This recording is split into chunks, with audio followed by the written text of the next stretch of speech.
neural networks, pattern recognition and learning. So we'll learn how artificial neural networks detect patterns, learn from data and power modern AI applications. So we'll be covering neural networks, activation functions, loss functions, backpropagations and training. Firstly, let's talk about what are neural networks. So neural networks are a subfield of machine learning that are inspired by human brain structure. Okay, now what is a simple neuron? What was the perceptron we have seen in the previous presentation, and what was discovered at the first place? So an artificial neuron is a device that receives many inputs and produces one output, as you can see in the image itself. So there's a neuron which is receiving multiple neurons and it's learning and producing one single output. So it can operate into two modes. The one is training mode and the other is using mode. In training mode, neuron learns to respond, fire or not, to specific input patterns. Otherwise, it can be used in using mode. When a known input pattern is detected, the neuron produces its learned output. Okay, so if an input pattern is unfamiliar, the neuron applies a firing rule to decide whether to activate or to stay silent. That's how a neuron works. So in neural network is basically network of multiple neurons. We can classify the layers of neurons, the layers of neurons to be input layer, hidden layer and output layer. So input layer receives raw data such as individual pixel values from an image, and hidden layer performs more of the complex computations and feature extractions, discovering subtle patterns. The output layer delivers the final prediction or classification. So that's how we can classify the layers of neural network. So what happens in forward propagation is that data enters the input layer and moves through the hidden layers to the output layer just by calculating weighted sum. And after calculating weighted sum, the activation function applies to the each neuron, and we'll see it with an example later on. So backward propagation is where learning happens. The network is given both the input and the correct output, and we get the error of calculating from the correct output and the actual output, and the magnitude of the error shows how wrong we are, and the sign shows whether the prediction is too high or too low, and we move the weight in the correct direction. So what is the process of getting the backpropagation? We compare predicted output with actual output, calculate the error, and send the error backward to the network, and adjust weights and biases to reduce error. So yes, with the help of cycle of learning, firstly we do forward propagation, and then back propagation happens, and we update weights. So these three happens. The cycle happens continuously. The cycle repeats iteratively until the network consistently predicts correctly.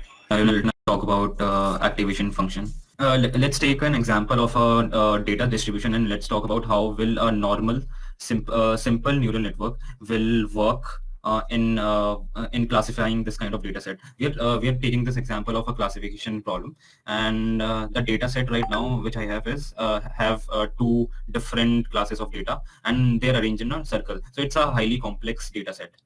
Right, and without any conversation about activation function, let's just run a training loop over this data set, and let's try to see what is the output, how does the output looks like. Before that, our neural network has two hidden layers and a single output layer. Single output layer will eventually tell you the class which is associated with that data point.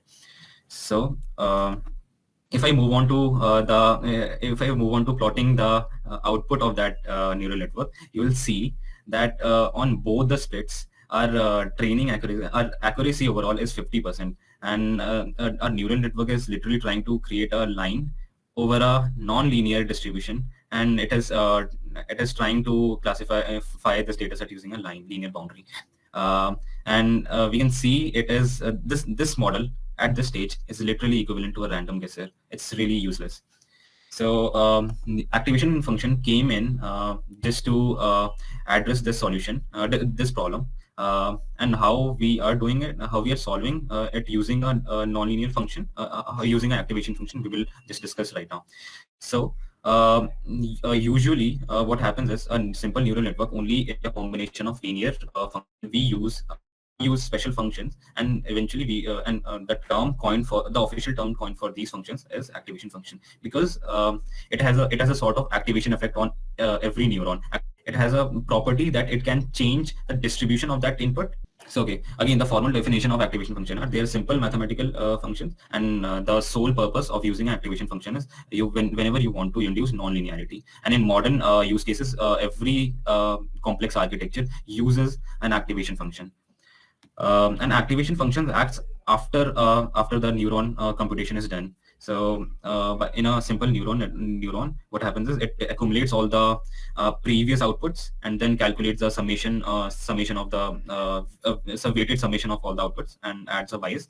And then after this stage, we apply our activation function. And in general, activation functions do this thing only, but among themselves we have got a lot of different activation functions, and based on use cases and based on some.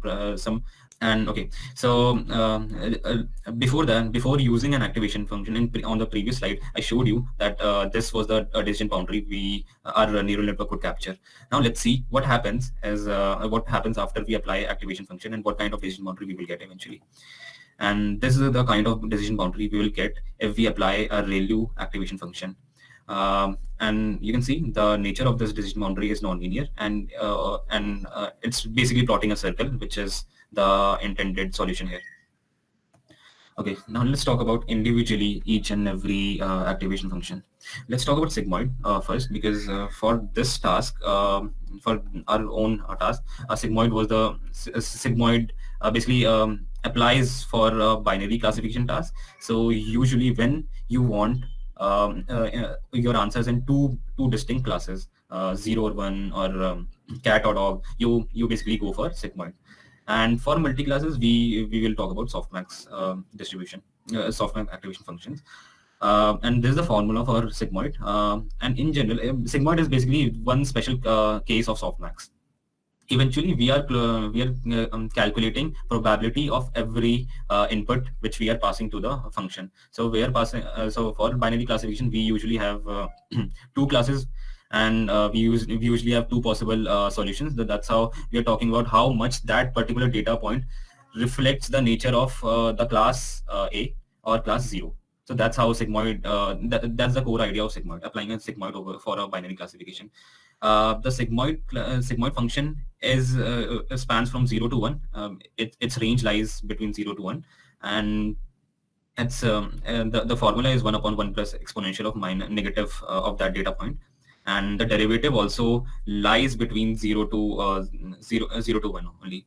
So, and we will talk about why this is an issue. I mean, the overall nature of sigmoid is great for just the use case, but eventually when we try to apply sigmoid in a very deeper neural network, what will happen is we will see the problem of vanishing gradient. Vanishing gradient is when you are applying activation function, any kind of activation function in a hidden stage, at a hidden stage, and what you see, what was the output, what the end result of that hidden stage is, you're seeing a subsequent a very severe loss of data from that stage. Because see, even though you're supplying a very high number to a sigmoid function, eventually you will get a value from 0 to 1 in 0 to 1, and which will what we are essentially seeing here is these kind of functions eventually suppresses the magnitude of that data. So sigmoid and softmax both suffers from this particular problem. And softmax is basically for multi-class classification, and the formula again is the exponential of that particular data point upon summation of all the exponential data points. And what's the end result of this kind of formula is we will get a probability value for each of the data point. So essentially we are calculating probabilities in both the cases, but it's just for softmax we will get probabilities for every class as compared to sigmoid, where we'll get probability of two classes only, usually one class basically. If your end answer is 0.7, then it means that particular data point closely resembles the class 1 than class 0. Okay, and both suffers from the same problem, and that is vanishing gradient. I've just told you about this problem. Eventually, because of their suppressing nature, they will eventually suppress all the high magnitude data, and you will get a very squeezed version of that input.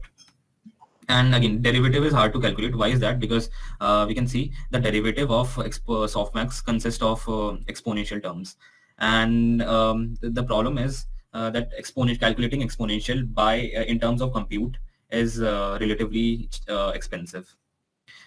Okay, so both please notice both of them have this non-linear effect. So for every linear data, you will get a non-linear distribution. And then here we go. And then here we can talk about ReLU. ReLU stands for Rectified Linear Unit. And ReLU is basically ReLU is a very simple linear function which has been modified to fit to induce some non-linearity. How are we doing that? It is simply we are taking a maximum of 0 to the data point. So for every negative data point, we will get a 0 value, and for every positive data point, we will get the value as it is. What's the end result of this? Even though the function is composed of linear functions, but eventually, but the cumulative effect of this kind of function is a nonlinear distribution. ReLU, please notice, ReLU is only non-differentiable at z equals to 0. Apart from that, we have all the we have all the values for every real combination of input values. Now, the very single most benefit of using ReLU against all the other softmax and sigmoid activation functions is that we do not see that diminishing effect in our hidden layer. Because ReLU by nature is not non-saturating. One problem which we will see when we will apply ReLU in hidden layers is when all the input layers when all the input data is negative, then we will lose that data because we are literally substituting 0 on place of every negative value. So apart from that, ReLU works in usually all the cases. And it's very simple to differentiate because this is a combination of only differentiable functions. And we see by using ReLU, we often see a faster convergence. And later on, we got some more variants of ReLU. For example, leaky ReLU. Leaky ReLU was introduced to address the problem of substituting only 0 for in cases of in cases of negative values. So for negative values, we are instead of substituting it with 0, we are substituting it with some number, a very small number, but we are substituting it with a small number. Now, what that does is we also get a distribution which is centered around 0, not exactly at 0, but it has a 0 centered effect. So it pushes some data distribution around this region. Apart from that, it works for all the real values of Z.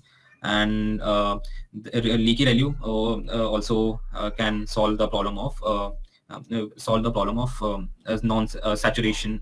I mean, it can also solve the problem of zero gradients, because in leaky ReLU we were substituting 0 for every negative value, but now we have some value, at least some value. So we do not see any dying ReLU problem.